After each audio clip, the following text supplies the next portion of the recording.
Hi, this is Nadine Martin. I am going to be doing my lesson plan for language arts on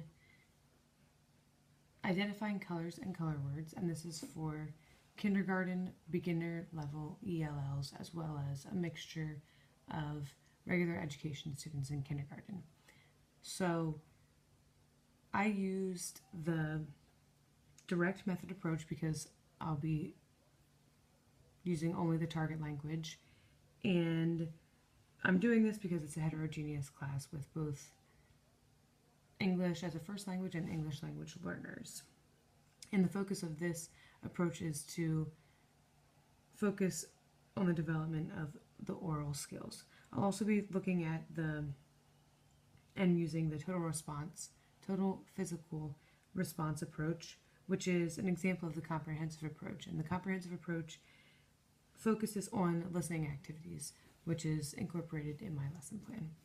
For the physical response approach, I will be using the listening and responding, and this specifically is a means of quickly recognizing meaning and responding in the language being learned and passively learning the structure of the language itself.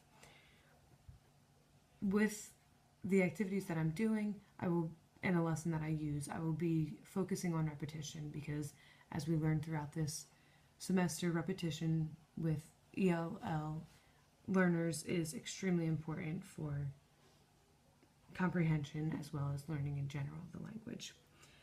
When correcting my students, I'll use the error correction method of prompting, and instead of telling them the exact answer right away, I will be prompting them to help them find the answer themselves in order to promote positive self-esteem, but also empowering them to learn how to correct their own errors.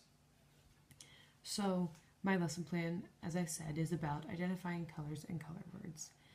The first part of my lesson plan, unfortunately I don't have any participants, but I will be reviewing what my lesson plan will be like. So the first part of my lesson plan is to have my students do a picture drawing. So I will have them enter the classroom, they'll get markers or crayons and be able to draw whatever they want, using whatever colors they want. After that, I will bring them to the circle and we'll be reading a story to the class that is focusing on colors. And during this, I'll be showing them the pictures and just introducing them to the different colors through the pictures and through the specific words of the book. After that, I will be using construction paper that I will hold up the different colors of the construction paper, and the students will repeat the color that I say to them. So I will hold them up a red piece of paper, I will say red, and they will repeat red. Once I do that, then I will hand the red construction paper to each of the students, and they will go around and they will say the word red and hold up the paper at the same time. This is integrating the repetition. I'll do this with each color, and then I'll also use a white piece of paper that has the word red written out on it so that they can read the actual word and see the word written down. I will do the same thing. I'll hold it up, I will say red, and then I will give them the paper for them to hand to each other, hold up the word, and read the word at the same time. Then I will do that matching. So I'll use the red construction paper and the red word and show that they are connected. After this, I will give each student a construction paper with a different color, and then I will do a color game using the book.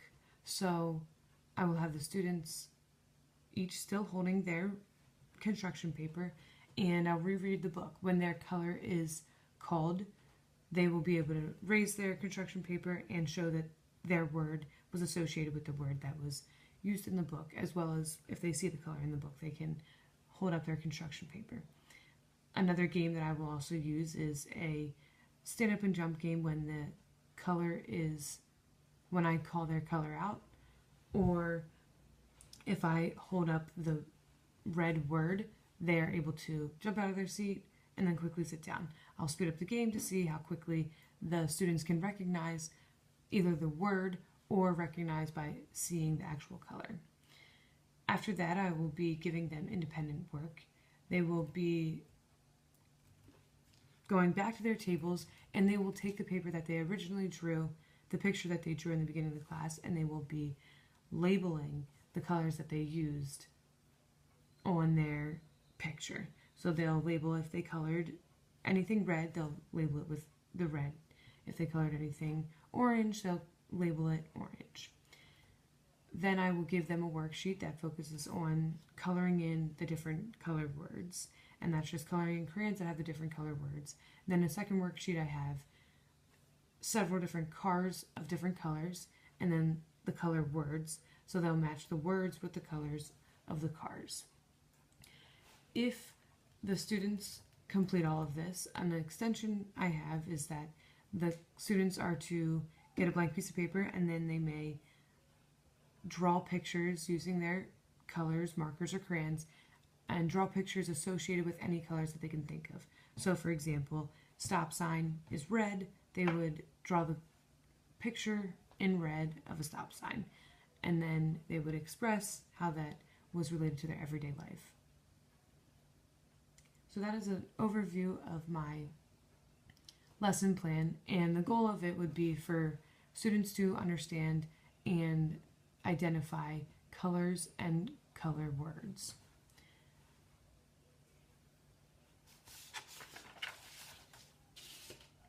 So overall, my students that are ELL learners will have the opportunity to use repetition as well as using pictures and using the construction paper to enhance their learning. At the end of the lesson, I'll make sure I go through and evaluate those students to make sure that they're on level with the other students in the classroom. This activity and lesson, I hope to have the students learn through the repetition, but also be able to associate those colors with important things in their everyday lives. Like I said, the stop sign or other colors that they're associated with every day. So overall, I will complete my lesson plan and use those specific approaches that I mentioned.